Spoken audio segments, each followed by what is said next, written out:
À présent, Madame Moussou, nous avons le plaisir d'avoir avec nous en ligne, en direct, Dr Ali Kamel, qui est analyste politique. Bonsoir, Dr Ali Kamel. Bonsoir. Voilà, on parle justement de la visite du Premier ministre malaisien, Anwar Ibrahim, en Égypte et ses entretiens avec le chef de l'État, le président Abdel Fattah el-Sisi. Voilà, en fait, un point assez intéressant, certainement le volet économique était à la tête certainement des priorités des deux parties, mais aussi les relations politiques ont leur place. Justement, quand on parle d'échanges, quand on parle de relations, quand on parle d'entente, de coopération, en fait, on voit aussi un intérêt qui a été accordé aux domaines comme la défense et la sécurité. Traditionnellement, on parle d'échanges économiques, culturels et autres. Cette fois-ci, quand on parle de l'importance justement de renforcer la coopération dans les domaines de la défense et de la sécurité, quel regard vous portez justement sur ces deux points et sur l'intérêt accordé par les deux pays à renforcer davantage leur coopération dans ces deux domaines, certainement à la lumière du contexte régional et actuel?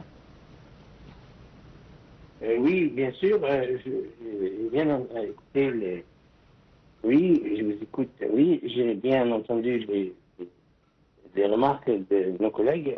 Effectivement, la coopération entre la Malaisie et l'Égypte, oui, il est très très important parce que il y a diversité des domaines de coopération. Comme vous l'avez bien dit, l'agriculture, le tourisme, la défense, la sécurité, l'aspect politique et économique. oui. Et je pense que la numérique, comme vous l'avez bien indiqué aussi tout à l'heure, donc je pense que la visite de M. Anwar Ibrahim, Premier ministre de la Malaisie, invité par notre président Abdel Fattah el-Sisi, c'est un tournant dans les relations Égypte-Malaisie qui fête jusqu'à 65 années. Oui. Et je pense aussi que nous avons beaucoup de relations avec la Malaisie sur le plan culturel. Vous savez que les étudiants de Malaisie viennent en Égypte, à Lazare, pour apprendre les principes de l'islam. Et ça, c'est depuis longtemps, hein. Depuis Abdel Nasser. Et donc, les relations sont tellement fortes et la question de l'identité culturelle ici joue un rôle majeur parce que le peuple malaisien aime beaucoup les Égyptiens et l'Égypte aussi, elle aime beaucoup le peuple de la Malaisie.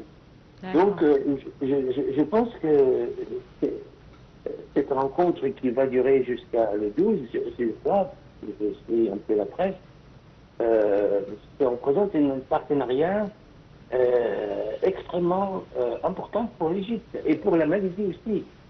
Et l'accueil favorable à M. le Premier ministre, comme on le voit actuellement dans les médias égyptiens, par exemple, montre très bien l'intérêt de la coopération agricole et dans le transport et dans les différents domaines qui vous l'avez bien indiqué. Et comme vous aussi dit, vous avez dit au début de votre émission que la Malaisie est très développée. Et ça, c'est un point important. Oui, tout à fait. Voilà, ça c'est un point certainement clé.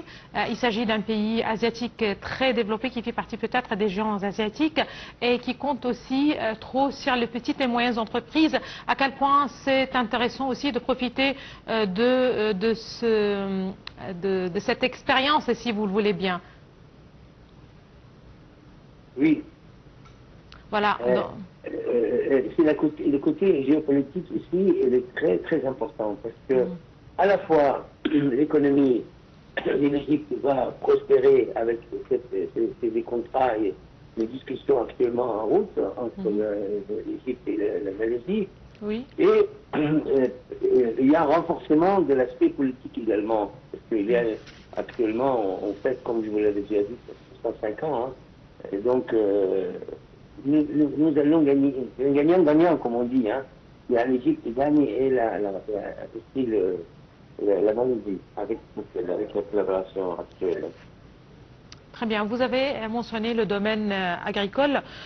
C'est peut-être l'occasion de rappeler l'intérêt accordé par les deux pays à renforcer davantage leur coopération dans ce domaine, mais plus précisément dans le domaine de l'agriculture durable. Voilà, c'est un nouveau concept, si vous le voulez bien. On parle de l'agriculture durable avec les défis certainement liés à la sécurité alimentaire. L'Égypte et la Malaisie explorent des initiatives de coopération dans l'agriculture en échangeant des technologies et des pratiques durables.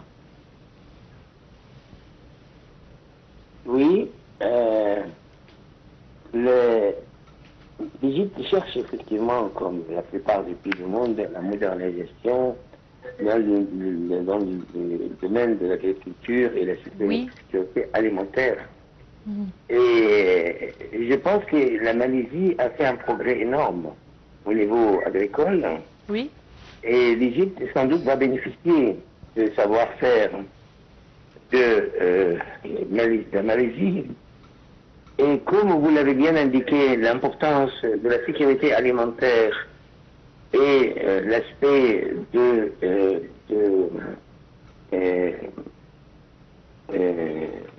comment collaborer avec eux, oui. Je pense que, comme j'ai dit, c'est gagnant-gagnant, c'est-à-dire tout le monde gagne dans cette collaboration agricole et pour la sécurité alimentaire et le développement durable. Vous avez bien insisté. Voilà, l'agriculture durable, justement.